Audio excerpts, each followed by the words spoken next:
Pemirsa, hari Minggu tanggal 21 April nanti cerita boneka si Unyil akan kembali ditayangkan. Kali ini ditayangkan oleh stasiun RCTI. Di tahun 80-an, cerita boneka Unyil ini pernah menjadi fenomena tersendiri bagi dunia hiburan anak-anak Indonesia.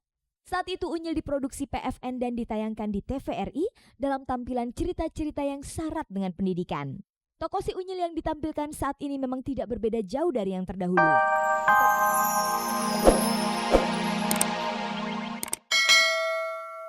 Selamat sore pemirsa, jumpa lagi dalam tayangan paling bergengsi, Cek dan Dicek. Inilah tayangan infotainment yang akan membuka cakrawala Anda mengenai kehidupan selebriti. Seperti biasa, selama kurang lebih 30 menit ke depan, Anda bisa menyaksikan berbagai informasi aktual dan akurat dari dunia selebriti.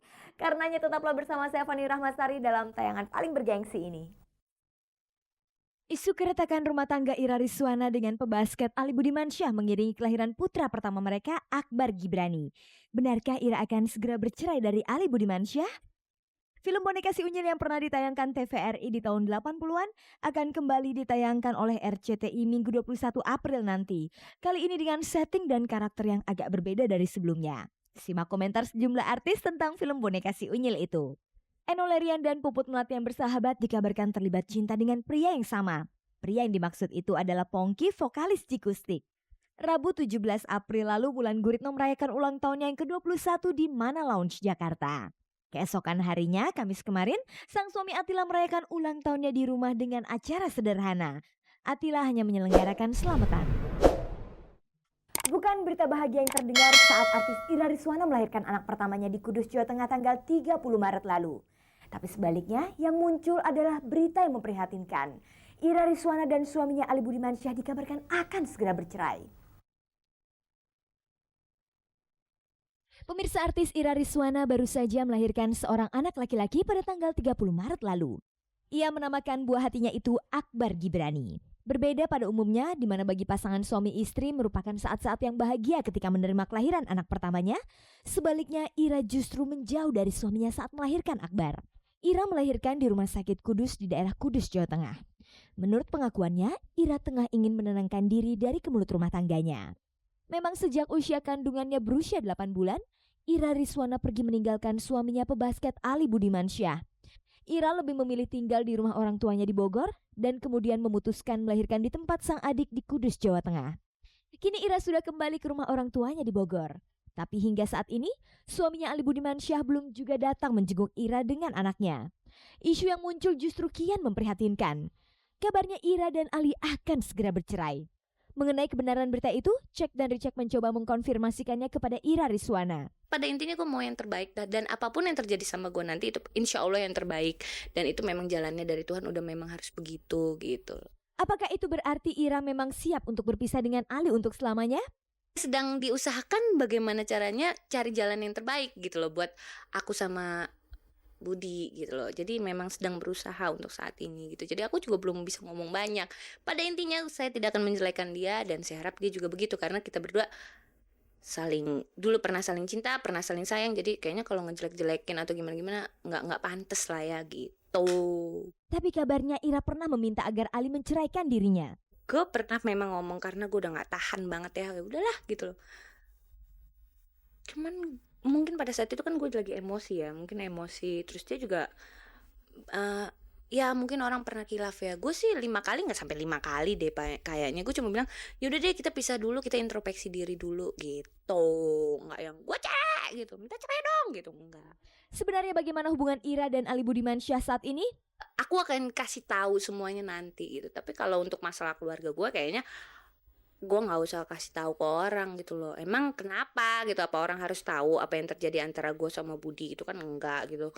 Jadi ya intinya sih sebenarnya misunderstanding aja gitu loh. Salah paham. Terus mungkin pada saat itu kan gue sama Budi tuh yang sama-sama kawinnya buru-buru gitu. Jadi yang kaget gitu. Terus tiba-tiba gue hamil kan. Tiba-tiba gue hamil, gue kan rasa gue jelek hamil, laki gue nggak sayang lagi sama gue ya kayak gitu perasaan-perasaan yang biasa lah.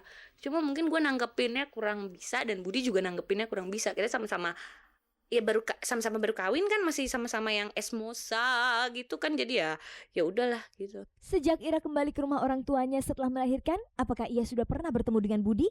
Insya Allah Sabtu ini gue mau ketemu Budi, gue mau ngomong sama Budi gitu. Nanti gue kasih tahu lah apapun yang terjadi nanti gue berharap itu yang terbaik gitu loh, buat dia juga, buat gue juga.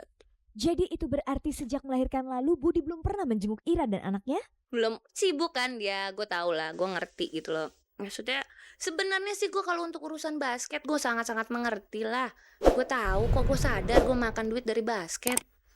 Gue ngerti kok untuk masalah-masalah kayak gitu tuh gue ngerti, sangat-sangat mengerti gitu. Cuma kalau memang buat basket gitu loh, kalau buat yang lain gue nggak bisa tolerir gitu loh. Jujur saja, sebenarnya masih cintakah Ira kepada Budi? Dia sama-sama tersiksa, gue tersiksa gitu. Dia menderita, gue juga tahu, gue juga menderita kok. Gue tahu sakitnya dia, sakitnya gue, dia tahu kok gue gitu loh. Cuman pada intinya gue masih mau jujur sama hati kecil gue gitu loh. Ya gue harap dia juga bisa jujur sama hati kecilnya dia gitu loh. Itu doang kok. Kalau memang masih cinta atau masih gimana-gimana, ya kita mana pernah tahu hati orang sih gitu. Siapa sih orang kawin mau jadi janda, itu aja. Siapa sih orang kawin yang mau keluarganya hancur-hancuran gitu. Cuma pada intinya kan dasarnya dari sebuah perkawinan itu tuh apa gitu loh.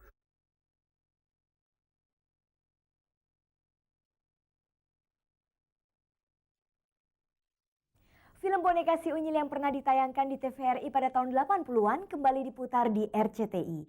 Kali ini dengan setting dan karakter yang sedikit agak berbeda, paling tidak dalam hal pengisi suaranya. Lalu bagaimana komentar para pecinta Unyil di masa lalu? Kita simak penuturan mereka berikut ini. Pemirsa, hari Minggu tanggal 21 April nanti cerita Boneka Si Unyil akan kembali ditayangkan.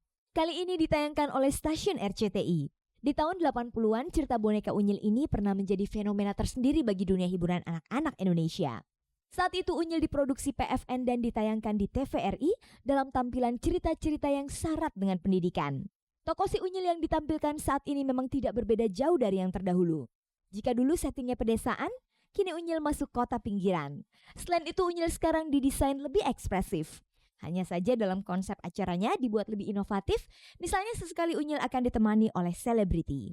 Lalu bagaimana komentar sejumlah artis yang pernah menjadi penggemar Unyil di masa kanak-kanaknya tentang kembalinya si Unyil dengan format baru? Bisa berdampak positif buat anak-anak generasi sekarang dan mudah-mudahan kemasannya baik dan bagus sehingga nggak kalah sama dulu itu terkenalnya. Dan sekarang kan banyak banget ya saingan yang udah modern-modern yang cerita-cerita robot lah, acara-acara yang lebih bagus lagi mungkin dari Unyil yang mungkin itu kan boneka gitu ya.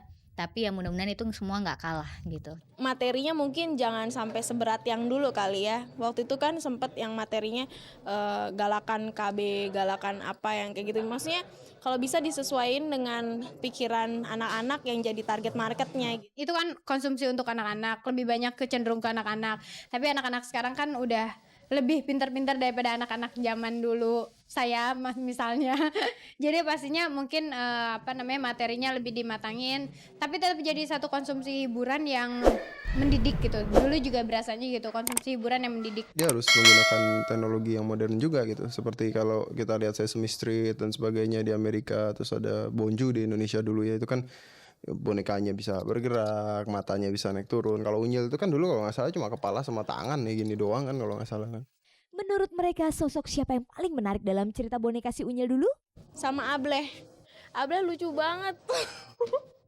Lucu banget rambutnya kayak gitu, maksudnya lucu aja, suka dibegoin. Terus kalau misalnya masuk hutan, aku suka serem gitu ya sama macannya, apa sih, kumbang ya, lupa yang hitam itu. Tapi paling suka sama Ableh sebetulnya. Ya Unyil lah ya, rata-rata pahlawannya kan dulu Unyil. Si Unyil itu pahlawan so baik. Tapi paling benci sama Kinoy. Cengeng banget gitu. Dulu kan aku punya adik gitu, kalau misalnya nangis gitu, dasar si Kinoy gitu, pasti gitu. Pak Raden, karena lucu ya, lucu. Itu karakternya orang kaya yang mau memudahkan segalanya gitu. Jadi misalnya lagi ada ronda, aduh sakit encok, selalu encoknya keluar kalau pas ronda doang gitu loh. It's so funny gitu. Dari cerita Si Unyil era tahun 80-an memang banyak tokoh-tokoh di dalamnya yang masih terkenal sampai sekarang. Sebut saja Pak Raden, Pak Ogah, Cuplis, dan lain sebagainya. Hal ini tentu saja tidak terlepas dari peran para pengisi suaranya. Ternyata para pengisi suara acara Unyil dulu kini banyak yang telah menjadi artis terkenal. Sebut saja dua kakak beradik Atta Larik Syah dan Teddy Syah yang pernah menjadi dubber.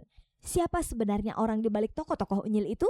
Pertamanya saya isi suaranya Said. Itu ada anak kecil Arab gitu. Bahasa Arab gitu deh gitu. Ya lebih pada unsur komedi gitu.